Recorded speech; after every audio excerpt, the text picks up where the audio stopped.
Viewer's warning. This is a person that doesn't know much about video game development. So keep that in mind. Hello, everyone. I am going to be making a brand new series called Pitching Ideas. And the first idea that I want to pitch is a Blaze the Cat spin-off game. I dubbed this game Blaze the Cat Seasons. As one guardian to another, do you ever worry about participating in events like this? I take it in stride and do my best each time. Clear your head, princess.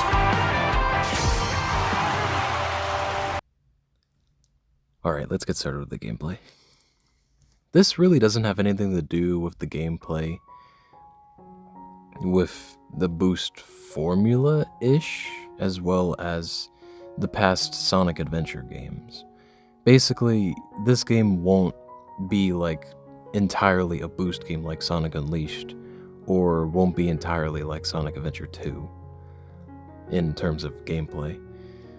It's going to be more so like the Rush games, and even with some of the momentum-based expansive world building as in Sonic Adventure 1. You could argue that it should be like the adventure games, but I argue what Sonic Frontiers did to Sonic really opened my eyes to see how much Blaze needs the Frontiers formula for this game. And it comes full circle because Rush should be the blueprint since it started the boost games in the first place, which is really sweet, and I kind of want to incorporate that within here, you know? It's like poetry. It rhymes, sorta.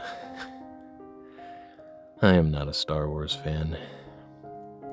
So no, we won't have it be like the adventure games, specifically Sonic Adventure 2.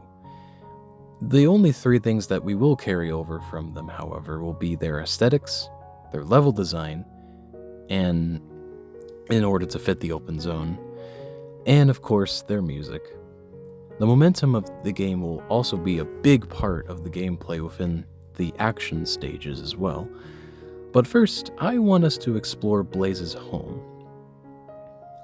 I just want us to explore her home first, and it's because the main difference here is that the game will have a tiny bit of a larger map than Shadow Generations, where we really traverse parts of the soul dimension and what it has in store.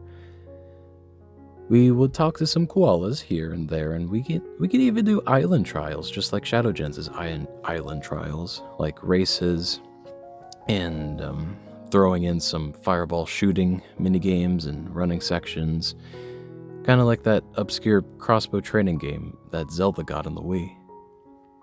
Relevant, I know. There should be around 2 to 3 islands to explore tops. Possibly 2 islands. Technically 3, since the second island will have multiple ones.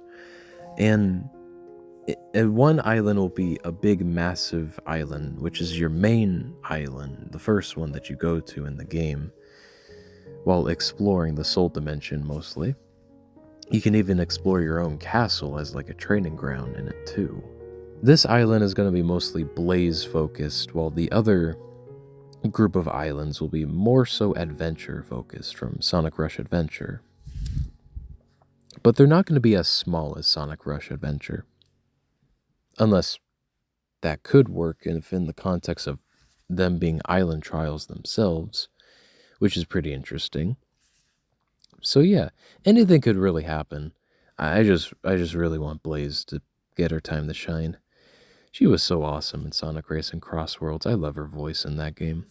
Basically, what I'm having it focus is that the first island is mostly Blaze focused because it's going to be front and center, while the multiple islands themselves will be like Rush's mini islands for you to go to.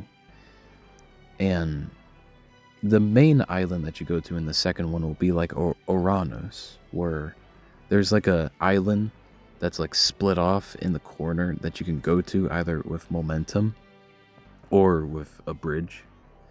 That's basically what I'm getting at the second island. It's basically like a tinier version of Oranos, just spread out everywhere. Possibly bigger, with a boat. But with this collage of the big islands in the sea that you can go by, you can either go by it being a boat, also being explorable, or a shopkeep, possibly.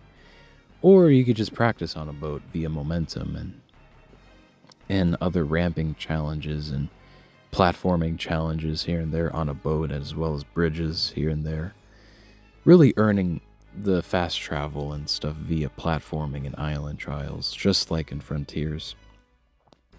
You can also travel with your witty intuition by skipping all that with your momentum skills, just like in Odyssey, where it's much more open and free for you to explore. Or you can be a wimp and freaking fast travel via a boat. That could work too, just like the cyberspace portals. But you won't. There will also be a changing of seasons within the open zone formula to differentiate it from Frontiers and Shadow Gens, where there is a total of spring, summer, fall, and winter. And the weathers of each of these seasons will change the environment, possibly having a dynamic lighting system, just like in Frontiers, where it's daytime, and then it goes to nighttime, which is real cool. And I can definitely see a lot of pretty nighttime shots with you by the castle once everything is said and done. And I can honestly see a lot of people taking pictures from this hypothetical photo mode from it, because you guys are creative. She can also race with other people here and there, adding more stuff to do on the island, and it really would make this world feel alive, with you racing a bunch of robots and possibly your rivals here and there, which we'll get to. And as you progress, more and more people will show up in your world too, whether it's koalas from your empire, bunnies, also polar bears, which were in Sonic Rush Adventure, shout out to that game. Across with multiple other Sonic animal species, just interacting with them and each other, just like in New Donk City and Mario Odyssey, which is really fun. I really like New Donk City. Parkour challenges will be pretty cool too, and this could lead to this dimension's Chow equivalent, or Coco equivalent, technically.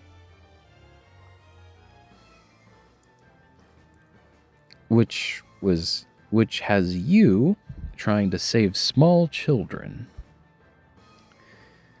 You gotta protect the kids. I'm not sure if the Soul Dimension has Chow or Coco in it, or even Ancients for that matter, or even where the Soul Emeralds are. I'm not going to be focusing on the backstory of the Soul Emeralds in this game, spoiler alert, but it would be cool for a sequel idea to explore the Soul Emeralds.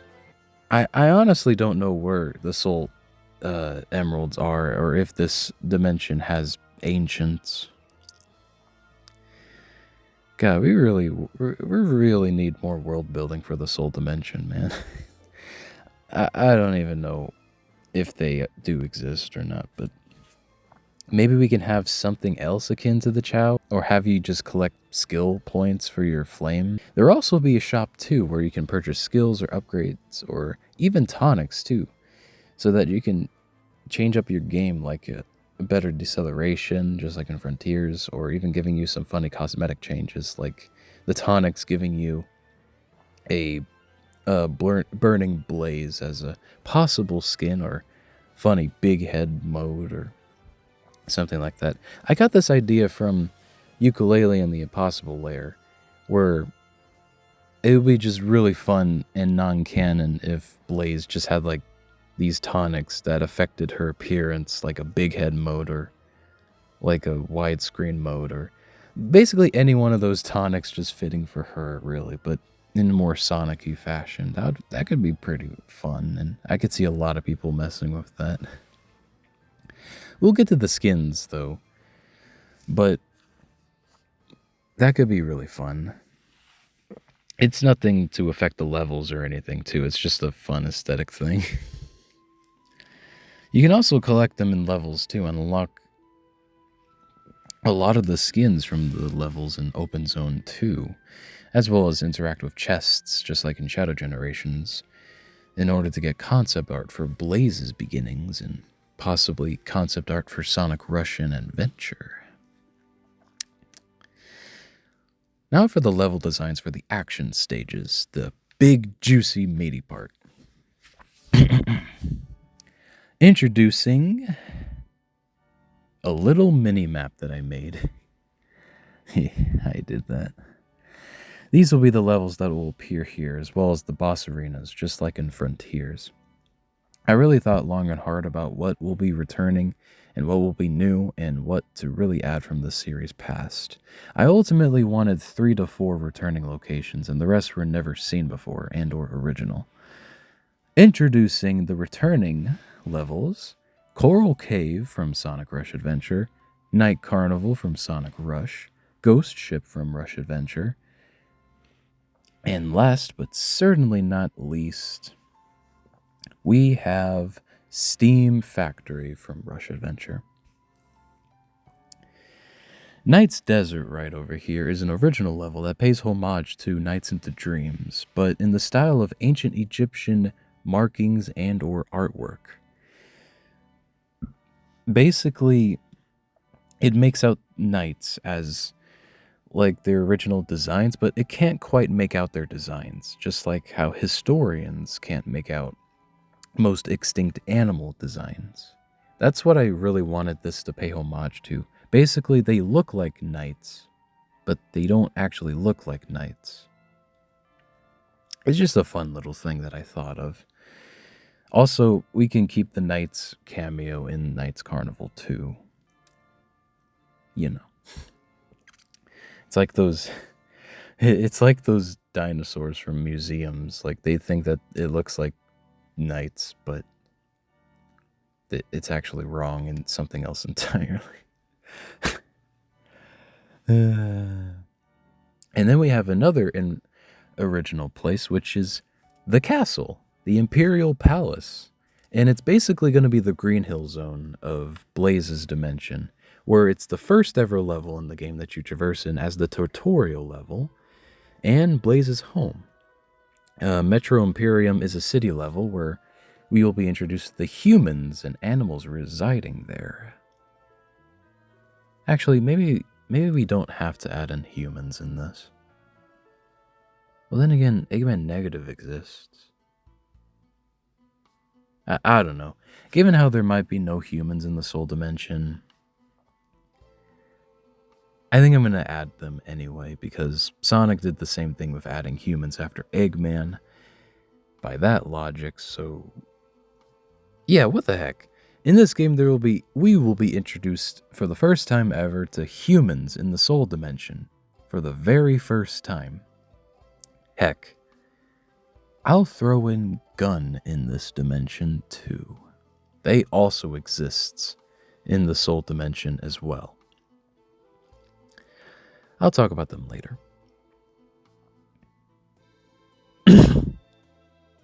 The ranking system will definitely be as difficult as the Unleashed ranking system. Not too hard like SA2s, and not too easy as Forces. I think it's a good balance, since Unleashed really gave us a really balanced system where if you don't play that well, then you're going to get like a B or an A, but if you do play pretty well, then you're still going to have to earn getting an S rank and stuff. Unleashed is really cool, and I think it's a good balance. What I want personally, though, is to have the levels be more exploratory, to add in more of the world building, as well as the changing seasons, just like CDs, levels and stuff, or even Shadow Gens in the same sense, where there's a balance between exploring them for art and music, or red rings, or just trying to get a good ranking via speedrunning so that it isn't easy to just get an S rank after completing the levels like in Shadow Gens. I will say though that the game's ranking system does get hard at times, mostly because I want the game's extra shortcuts to make it here and allow for some godly skipping from the community, or just exploiting it and skipping entire sections. And this is where the weather and the sun this is where the weather system comes into play. The weather and or the daytime stuff won't do anything to the levels other than change their aesthetics from the time of the day, like the nighttime version of Imperial Palace or even the daytime peeking through Coral Cave. As for the seasons, this is where it will change the levels. Coral Cave will become Ice Cave, with brand new collectibles to get, as well as an S rank dedicated to you beating the level in a brand new day. And Lost Frozen Island, as shown here, will be thawed out and become Summertime Island, where you'll see it become more lively and more alive, as it's a literal living amusement park, where this abandoned play place is now much more lively in the summertime. And when it comes to autumn, that's when it'll become the abandoned Lost Island, where it was left to rot after doing mostly playtimes in the summer. Spoilers, but Eggman Negative spoiled this place to its core after a few seasons to try to hide his own headquarters there in Act 2, where we see his HQ in full. There will always be a storytelling purpose for every level in Blaze's spin-off game, like Metro Imperium having Gun chase Blaze after a female version of Abraham called Luann Powers chases after Blaze in order to train her via a helicopter ride across the end of the level.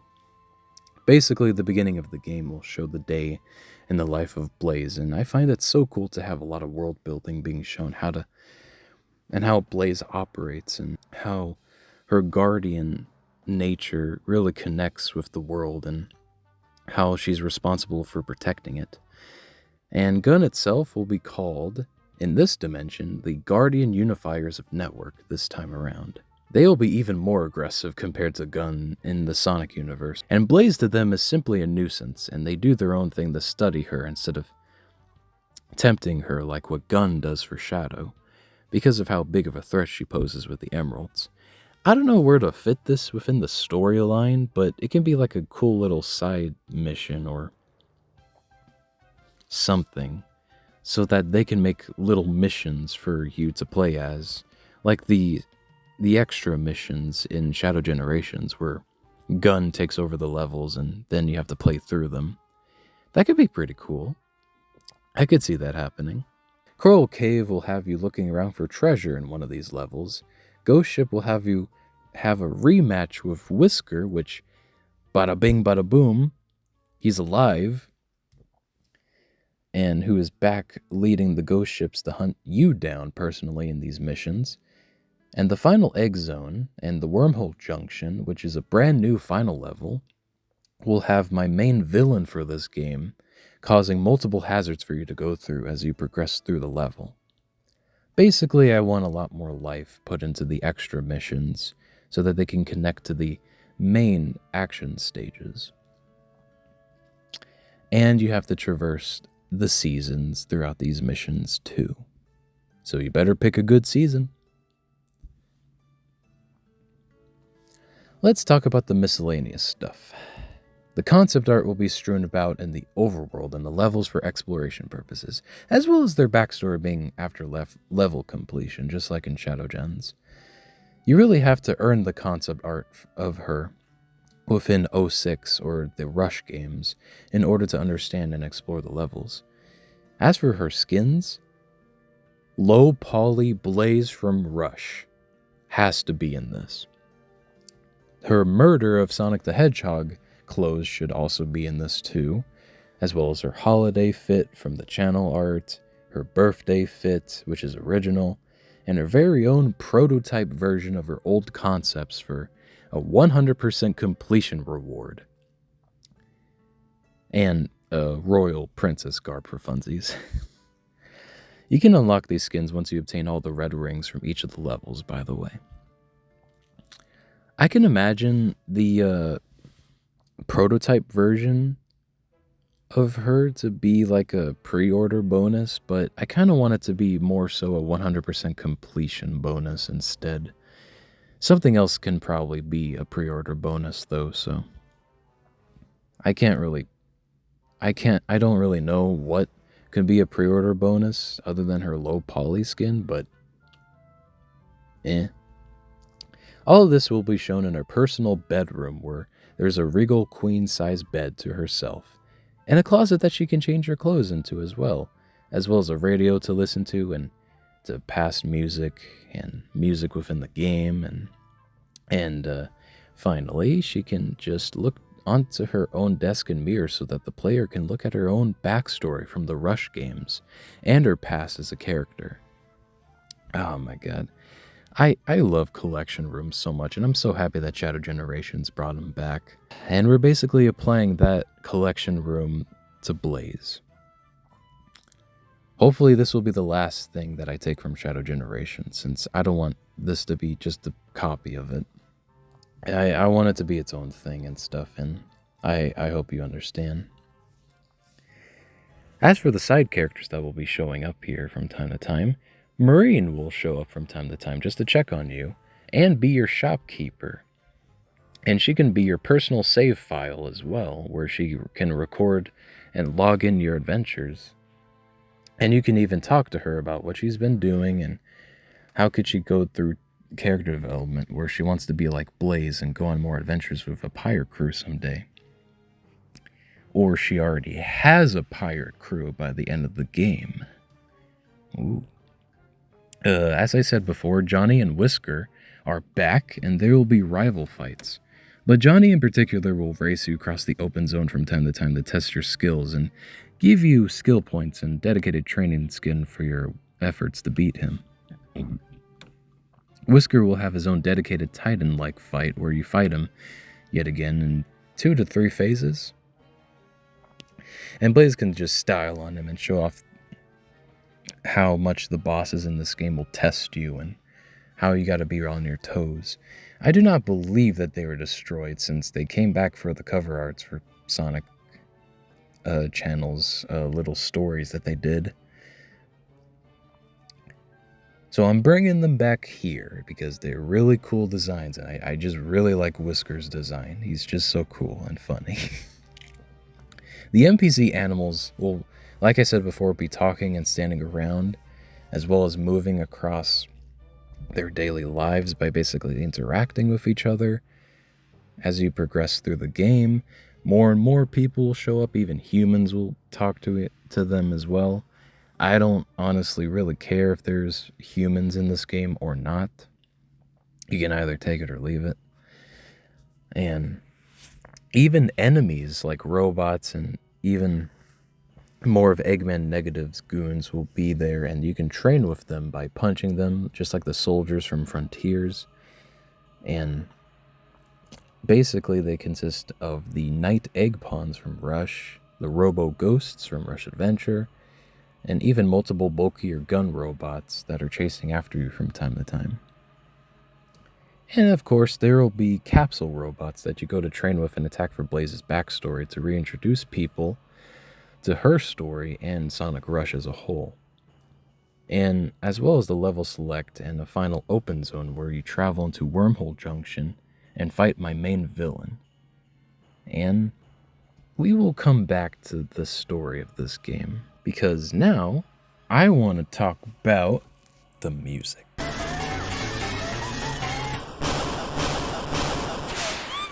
Have a nice fall, you stupid bitch. This is going to be tricky, and you might be wondering, oh, how can the music be so tricky for this game? Just get the usual composers back. Let's just start off with the usual composers that I want for this game. Hideki Nagamura, of course. Tomio Otani, Jun Sonoe and Crush 40, and the usual Sega Sound Team folks and peeps.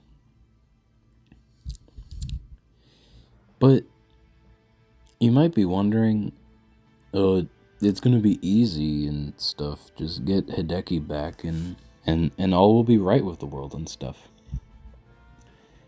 Yeah, I have a feeling that Hideki is in the same copyright limbo as Michael Jackson. Which, if this possible game for Blaze gets released and it's gosh darn $70, and if they do not follow through with Hideki and get him as a composer, I don't know what to tell you, Sega, but that would honestly be the most scummiest thing that you've ever done out of all your scummiest things that you've ever done. Yeah, it's really sad because, I don't know, Sonic Rush's OST is phenomenal. Masterpiece. But as we've seen before in recent Sonic titles, the soundtrack for Sonic Rush is in the same limbo as Sonic 3's soundtrack, where it's just hard to re-release because of copyright and whatever budget that they don't want to renew. And it's weird because I'm sure that they'll totally make a lot more money with Crossworlds and make this game $60 or God forbid $70 for some odd reason. So if that's going to be the case, then if this becomes an actual thing, Sega, don't cut corners if you're going to skimp out on Hideki. Like, put in the OG Rush soundtrack in this game if it becomes a thing. Okay? Or don't. Greedy scumbags. I'm just saying that if Sega was getting paid now, then it shouldn't be that much of a bother to have Rush's music come back within this game, or have Hideki make original music for this game. So why not just go back to Rush's roots and bring him back on board? And Hideki is an amazing composer, and it would really be a shame if he just didn't come back for this spin-off. And but if he isn't going to be coming back, then here are my ideal composers that will do a great job fitting it. Which, obviously, Otani can come back and do this, since they also did the Rush Adventure soundtrack, and I really like the Rush Adventure soundtrack. Or Tari from Sonic Racing Crossworld, since they are really, really good in that game. I can't believe Crossworld's music was slandered and then people ate their words about it. It would be so cool if Jun Sonoe was also here too, and also composed an original theme for the song in here too, as well as Crush 40. Or even T. Lopes. But I'm fine with any one of these people doing this, and it would be really cool if they actually got Hideki on here and stuff. Unless they pull a Sonic Generations and just not have Sonic Rush's music. And it's $70 or $80, and that's just sucky. That just is just scummy. I'll also be fine if anyone other than Hideki will be the composer for this game too, as well. Just do Blaze justice, that's all I'm asking. As for the animations, Blaze dancing to music on a jukebox, just like an Odyssey, would be so cool to see. And then we can have some cool trick system, like in the Rush games and in Frontiers, where you go off a ramp and then you do like a bunch of tricks in the air, like flipping, kicking, tricking, even more regal animations. A impatient animation for you just standing there and you telling people to just get off your dang butt and move her already. That would be pretty cool. A speed boost animation that can start with her running and then she could do her tornado move. That's really sick. And a fun knockback animation if you get hit by a wall or you fall down, and possibly even a homing attack with her having a dance like ballerina movements to it would be pretty cool. God, the animations for this game would be so sick if given the right time, and I have no doubt that she would be so sick and epic, and I just want to show off how cool Blaze is as a character.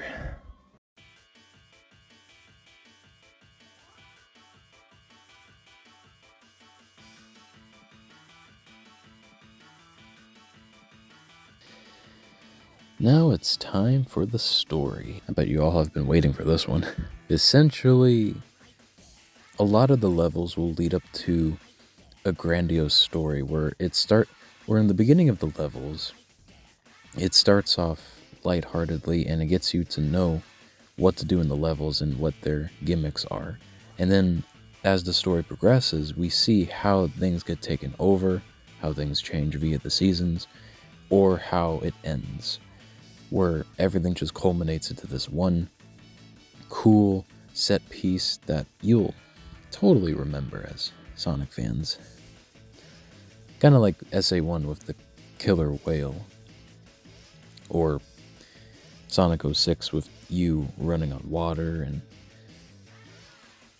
I honestly want that for these levels, and I think it's a really good opportunity to showcase how beautiful the Soul Dimension is and how lively it is.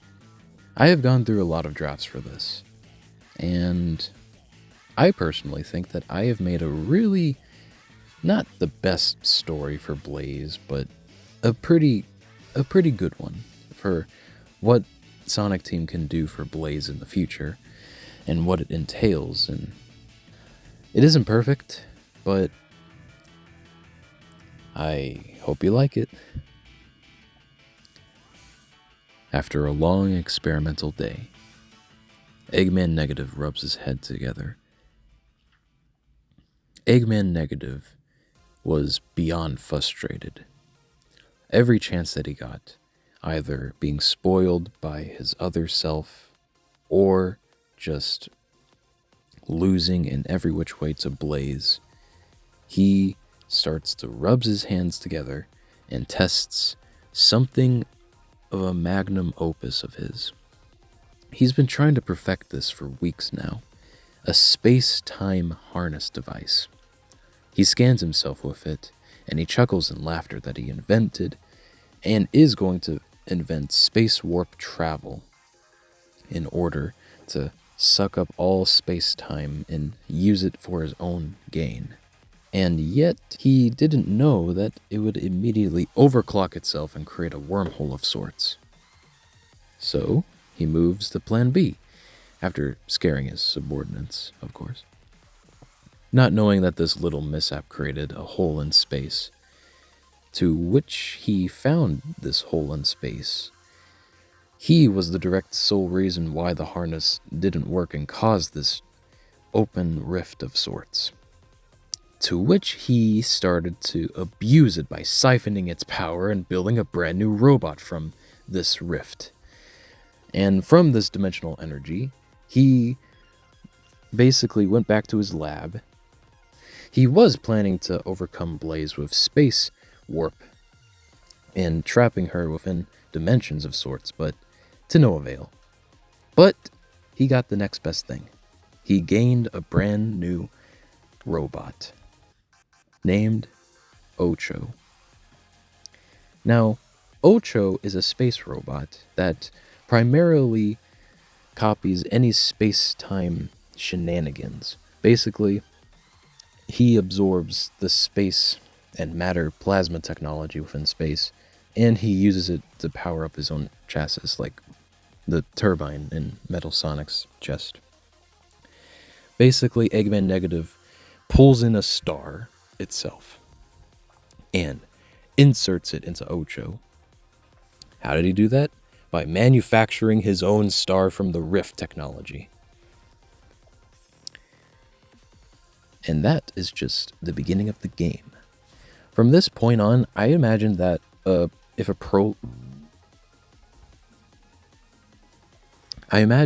if this is a timeline of events, this is where a separate prologue animation would be a part of at this point. And I don't entirely know if I want to have a prologue animation for this game. Nah.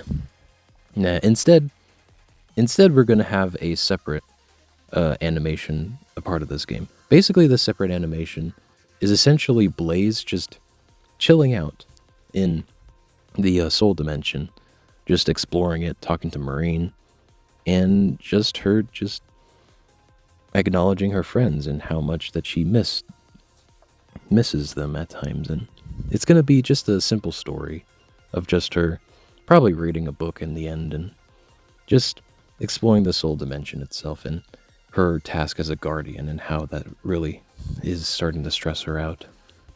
But in the end, she overcomes the stress and is able to keep doing what she's always been doing, and that is protecting her home and her friends. I kind of want this animation to deviate from the more we've always been getting and make it more in line with the TSR animated stuff or the Sonic Mania shorts. They can make an action-focused animation. Like, I'm not gonna pick and choose one, but you know. So back into the game where it officially starts, Blaze settles into her castle by training and talking to her people. Wakes up the next day after the separate animation, and she's just talking to her people as she's just getting fitted in her royal garb and stuff. This also takes place after Sonic Racing Crossworlds, by the way. Just to mention. She relaxes after hanging out with her friends and her people from the other days and stuff, and basically just sits in her castle thinking that everything is all hunky-dory. Suddenly, news of an attack is brought up. After she hears about this, she scouts out and seeks out a constant barrage of attacks and egg knights attacking her castle and the city right next to it. And also Gun is there too, where they are basically trying to settle down and evacuate people from the city. This is where you start the game itself, where you traverse through the castle immediately right after the first cutscene. Think of her castle as the Green Hill zone of her soul dimension. Basically, it's the first ever thing that you explore in the game, and it's fundamentally a get-to-know stage where you get to know about the game and its mechanics and everything. And yes, the weather system and the day and night system does work in the castle as well. Fit a summertime or winter skin on that one. After you beat the level, Eggman Negative is shown to be planning something big, as taken from Gun's spies, and Blaze finds out about Eggman starting all of this, and she starts to destroy his constant armies of robots and everything from the open zone, attacking her people, doing side quests, everything in store. Gun catches wind of her, and they're also a different faction that comes in from time to time to try and catch her and get the emeralds. And if you're wondering where the soul emeralds are, I'll get to them. I basically want this game to be a day in the life of Blaze's home, in its themes and its story. Nothing too serious, nothing too end of the world scenario. Just a simple, casual, and it's a simple, casual story where we get to peek into the life of Blaze and her soul dimension. Also, she sealed away the soul emeralds deep within her castle, as well as putting them behind multiple special zone keys and special zone dimensions. How does she know how to access these dimensions? It's because she's the guardian of them. And there's special keys that open any doorway, as well as you can either use the keys or you can use the rings that go into different dimensions. No big deal. I like to think that Blaze hides the soul emeralds herself in order to protect them, and whenever she wants to get back and use them, as well as protecting the staff within Rush Adventure, she basically just seals them away in very secret locations, as well as finding little shortcuts that people don't know. kind of like Knuckles in Angel Island. There's going to be a lot of parallels to Knuckles within this game as well, because both of them are guardians, and I hope that Blaze and Knuckles talks to each other more because they're really cool characters. Anywho, side tangent over. Eggman Negative creates the ultimate dimensional battle robot, Ocho. After harnessing the power of his wormhole, he tests out the droid in battle. Here is where reality itself is warping and changing the seasons drastically. But after a few extra missions and emerald catching, they stop doing this after a while. Insert boss battles here and there after 2 acts being beaten, and Eggman Negative uses his mechs for you to just have fun with and beat them up and destroy them in Titan-like boss fights. Within the second to halfway point of the game, however, after you fight against Sub-Octo as well as Whisker and Johnny, Blaze finds out that this robot, this tiny, weak little robot, was leaping from multiple parts of the levels and flying across the skies. She sees how harmless it is and how scared it is, and how it feels like that it's fearing their own creator. And at first, Blaze was going to try and attack this thing just like any other robot, but she sees that it actually has emotion to it. So, from her learning what Sonic always does, she tries to reason with it and tries to convince it that it doesn't mean to harm it. But it decides to attack her anyway due to Eggman Negative forcing them to. And it's to no avail. They get scared to try and use the attacks against you, and they truly do not even kill you in this. It's one of the easiest bosses in the game, and you easily beat it. And then after this, Eggman Negative just calls the mission a failure and decides to take it back to base.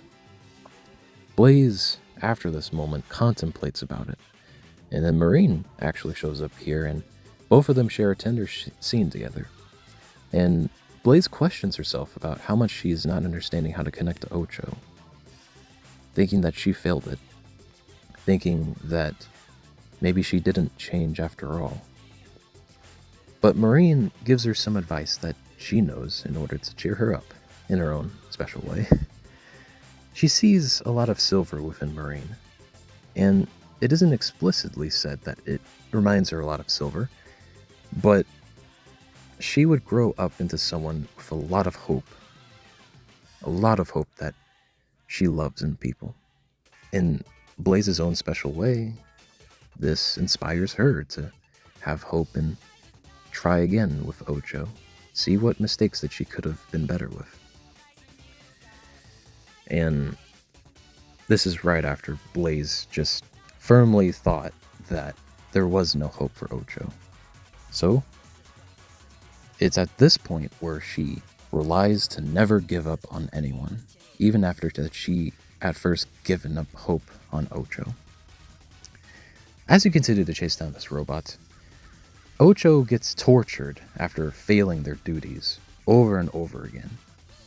So he sentences his far more powerful robots to mess with Blaze instead. And this robot deviates for the first time after a nasty argument scene between them from Negative's control, and decides to fight them within his lair after being mismanaged and roughly treated. The tone gets more serious as Negative decides to incorporate this robot within his own Plan B prototype mech that connects to Ocho in a cruel way, and just at this point, Negative just chases after Blaze at this point throughout the game, like Mr. X from Resident Evil. Blaze defeats multiple zones and bosses to get to Eggman, and he even changes the levels at this point if you go back and replay the levels that Ocho was designed to mess around with. Within the final egg blimp, he reveals to her that his plans for the future of this dimension and what he wants to change up, that which he himself is the one that can control the universe. He himself is greater than any other genius itself, even his own duplicate, outdoing what his alternate dimension counterpart would do if he ever double crosses him, and harnessing the space-time harnesser for total world control. Instead of building a theme park, however, he wants to gosh darn kill people that get in his way and completely get rid of people that are against him on the planet, instead of subjugating them into robots or turning animals into robots or subjugating them as slaves. No, he wants to get rid of them.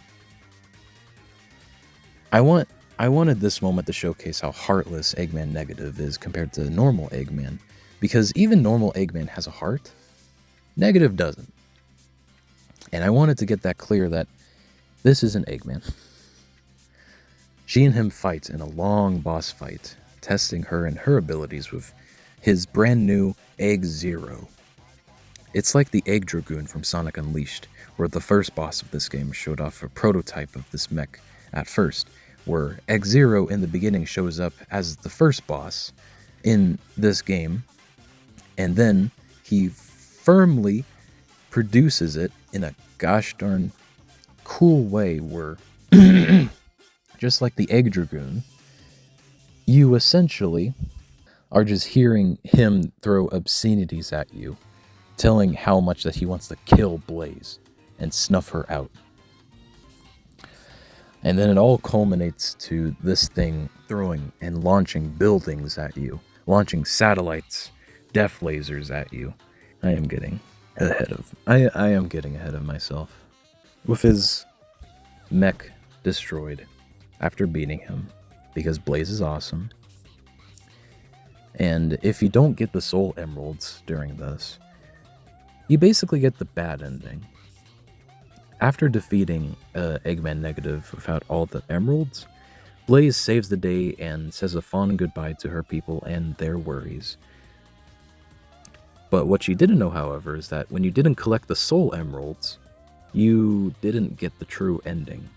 She didn't know, however, that when you didn't collect the soul emeralds, you didn't get the true ending, making Negative fly away suddenly, basically escaping, and that he would grab them all one day with Ocho by his side now that he's officially tortured him. And Blaze will react negatively about this and goes out to get the emeralds. This is basically the bad ending, or the neutral ending of this game, where it's a full, complete game, just like the Sonic Advance series, where I wanted to showcase Blaze beating Eggman Negative, and nothing really world-ending is at stake here, just a typical Eggman Negative and Blaze plot. But then you get to the true ending. After getting all the emeralds and completing the levels, but it's unlocked after you get all the emeralds, Ocho, after seeing that his master is defeated and sees that Blaze, after Blaze beats him with Burning Blaze at this point, they proceed to just laugh. They laugh insanely.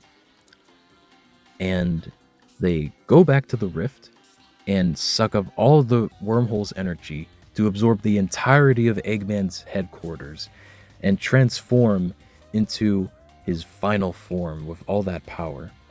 As Negative tricks Burning Blaze into thinking that she is defeated, he snatches her and is about to crush her.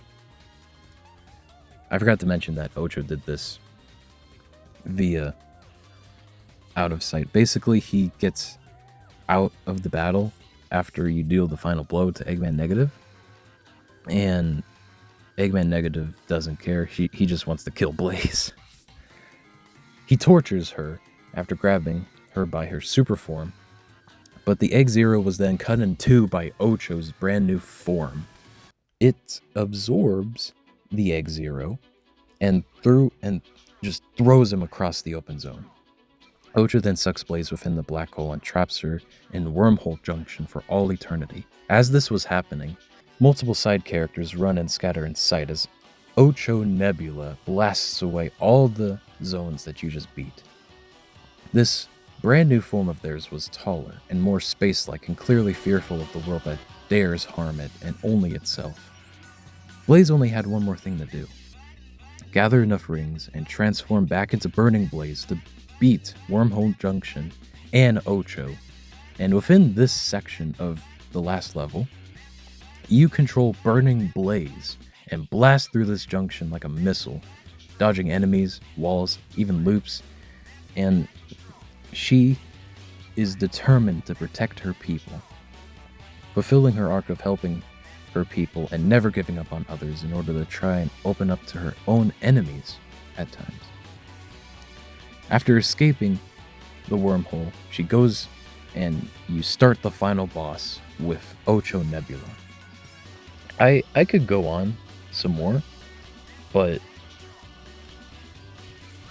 I just wanted to convey that you could do a lot with Blaze's soul dimension, and this is very evident of that. I love this character. After Ocho and her finish fighting, Blaze essentially reaches out her hand and talks to them.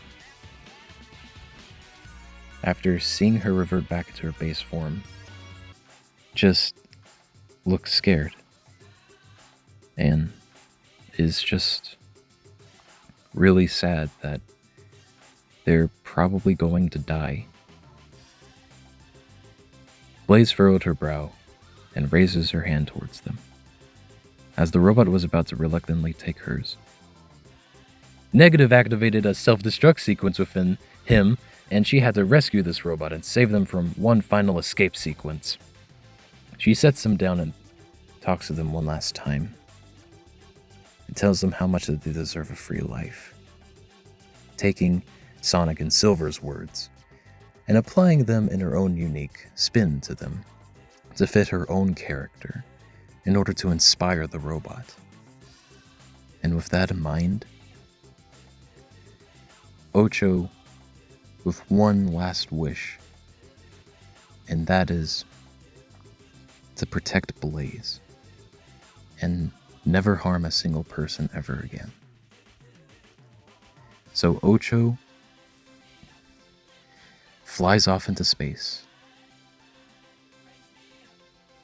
And the funny thing is that we never, to us, within this cutscene, we don't see an explosion go off.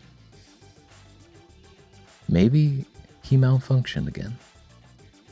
Maybe he didn't malfunction. All that was left was just a white streak soaring across the stars, while Blaze looks up with a smile.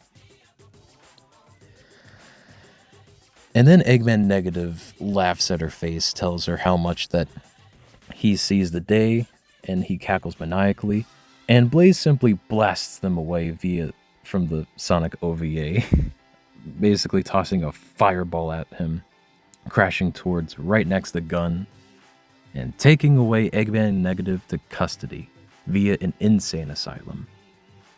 Or just a jail cell. Ending the game for good as Marine runs up to Blaze after everyone surrounds her with admiration and cheers, and Marine just hugs her. And that's the end of the game. Within this game, there's going to be a post-credit sequence as Blaze looks out of her castle view and just admires the scenery. At this point, the kingdom and the dimension itself was repairing their damaged buildings and property from the attack. And after a slight noise, a portal opens up, and it is Silver, and Amy, and Sonic. She smiles as everyone decides to eat a picnic together in the Soul Dimension, as well as introduce them to her adventures, to Marine, and just tell them what a hectic day that she had As for negative, he was just in a straitjacket and doodling on the walls, just like Gerald, after looking over so many flaws within his plan and his own life, left to be alone and insane. And that was the story. I didn't want to overcomplicate things, and I made an effort to just let this be a Blaze story without any mention of the past games, since it's a starting point for a reason, and it's her game that expands on her character and her world from both the Rush games, and it makes her move forward with her character, and to just let her be herself. As well as showcasing what her daily life is like and how she reacts to such days. Again, I hope you all enjoyed this pitch as much as I did. I'm not the best at pitching stuff, and there's a lot that I could have changed and added just now, but that's the fun of it, I think. Thank you all so much for watching, and within this channel, we stand Blaze and Silver, especially Blaze the cat. They are so cool. They are so cool. And if you're wondering, my favorite animal is a cat. I just really like cats. Have a great day, y'all.